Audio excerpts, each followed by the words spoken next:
All right, I want to talk about my scent of the day today. Um, Again, it just hit the spot, and I figured why not. I just finished up UFC, so might look a little tired, but it's okay. This should wake me up. And today I want to talk about Biarritz, Biarritz by Chanel. This is the Les Eaux collection. The collection of EDTs. Clean that up. Should be there. I don't know if you can see that. I didn't set anything up, so I just basically used the front camera on my iPad. Yeah, but whatever. It's in EDT. Possibly in Eau de Cologne, I'm not sure. But this is one of the, I would say, I guess, citrus-based.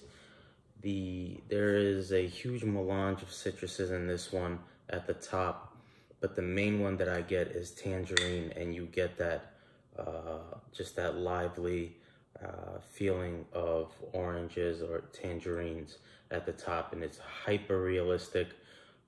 I don't know how specifically Chanel does it.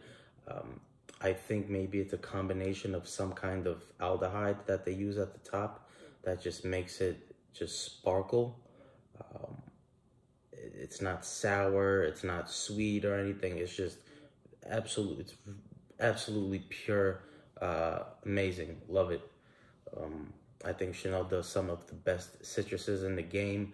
I don't think even no niche company or a niche brand that I've tried really beats this out. At first I thought years ago maybe Elysium, but Chanel takes the cake here. So, and what makes it so pure at the top with the citruses is that there's nothing else. You don't really sense the mid or the base to interrupt the juicy citruses that are at the top of this. And so, actually, nah, this is like caffeine, this stuff. Let's see if you can, without,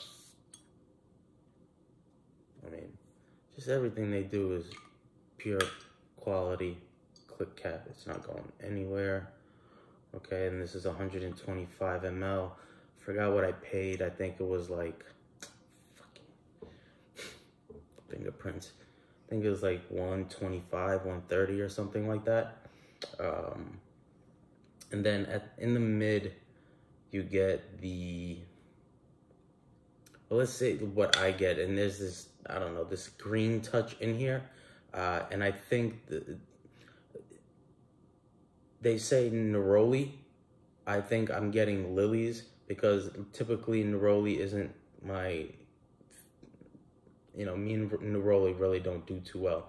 And I don't think I get that because neroli gets really sharp and soapy.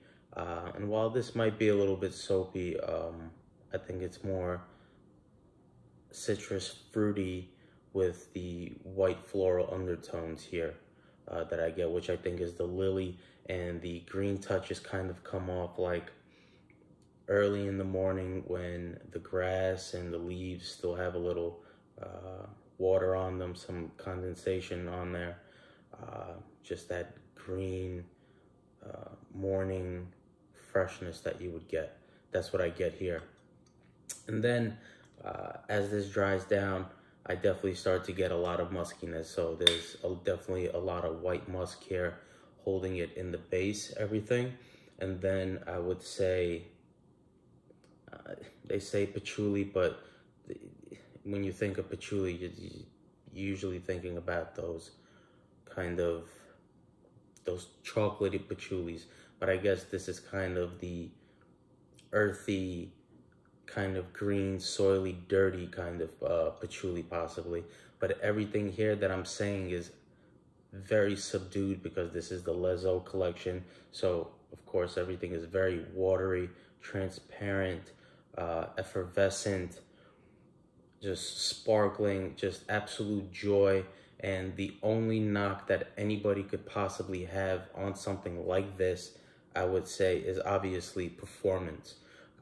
But as you know, I don't care about performance. It doesn't matter to me. That is the absolute last thing I think about, unless we're talking about 4711 and you literally splash it on and it's gone 5 seconds later. And that's not the case here. I think you'll definitely get your 4 or 5 hours, but the main issue I would say is the projection.